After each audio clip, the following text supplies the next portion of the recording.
So I found this really interesting, you guys. About a week or so ago, there was this headline from this HGTV star that came out and said that she had fallen sick. She became ill from actually working in the home flipping business. And it got me thinking about us investors and real estate people and our exposure going in and out of buildings, going in and out of houses, and what that might mean. So I thought, you know what, that's a really good topic. I know something about that given my background within real estate. So I'm going to talk about this for just a minute, you guys. I hope you find this interesting too, and it might be, might be a very good precautionary video here. So first, my name is Mark Hulsey. I am a real estate broker. I've been an investor for a very long time, and I like to teach and train everything from the very simple to the very complex. I've also been an investor for a very long time, and that's where this kind of comes into play today. So this caught my attention. I'm like, that's pretty interesting. Here's a person in the business that went and got some tests and found out that she was fairly ill because of exposure.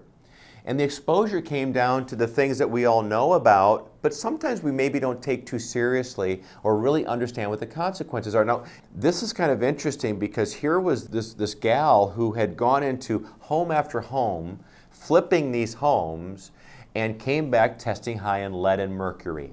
And of course, anyone who knows anything about lead knows just how deadly lead is. Properties prior to 1978. There's more to it, but I'm not going to hit all the super big details on this right now. But 78 is kind of the big year that we always think about, pre-78. But you guys, in any old properties, there's all kinds of lead exposure. And there's exposure to all kinds of other things that people have to pay attention to. So if you're an investor, if you're in the flipping business, or maybe you're just actually a real estate agent going into some older properties, we do it every day. We're walking into some pretty nasty environments. What's nasty? Let me talk about it. I mentioned to you like lead and mercury. Asbestos is a big one, okay? So asbestos is something in these old buildings that I've been dealing with for 20 or 30 years. And we have to look at that and go, how are we going to treat this? Are we going to abate it? Are we going to remove it completely? Okay, and the average homeowner doesn't abate this. Okay, you bring in a company that does this the right way because it must be disposed of the right way. Same with lead. Okay, states govern this stuff. If you guys don't know this and you're getting involved in the real estate business, you need to know this. This is one of these kind of need-to-know deals, right? This is super important. What's the other big one, you guys? The other big one, mold. Now, most of us in the industry, we know all about mold. And mold, thankfully, has kind of come up more to the forefront. You guys, I was an investor for many, many years and had about 50 units and bought lots of old buildings, fixed them up and did all of this. I dealt with all of these hazards day in and day out. And a lot of times we went through there and we try to remove a lot of the mold ourselves. And some people say, well, that's a bad idea. And I don't disagree with that. In fact, I probably did lots of things back in the day that were not a real smart idea when it came to dealing with some of these hazards that are some of these old buildings.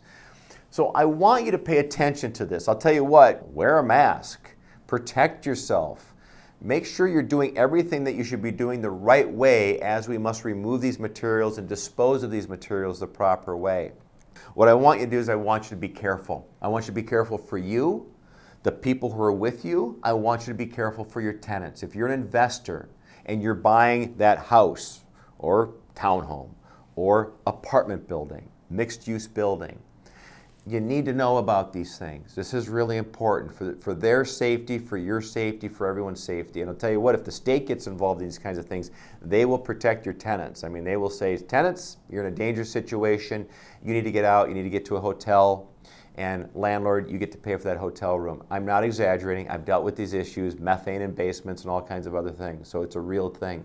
If I can kind of wave that little cautionary flag right now that you're paying attention to this, I hope I'm doing that. One of the things that drives me crazy is people just get involved in the real estate business thinking, it ain't no big deal. It's a really big deal. It's a huge deal. And I want you guys to learn more about it from the right people. So, hey, listen, I hope this is helpful. Subscribe to our channel if you think it is. Reach out to me if I can help you, by the way. I'm very accessible, market results commercial, but you can call me, you can text me, whatever works for you. I hope you'll subscribe to our channel. Thanks for being with me today.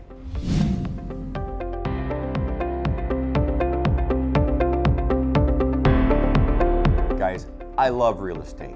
I think you do too. I think you're gonna really like our channel, Results in Real Estate. We got a ton of content. I hope you're gonna check it out. Subscribe to our YouTube channel, Results in Real Estate.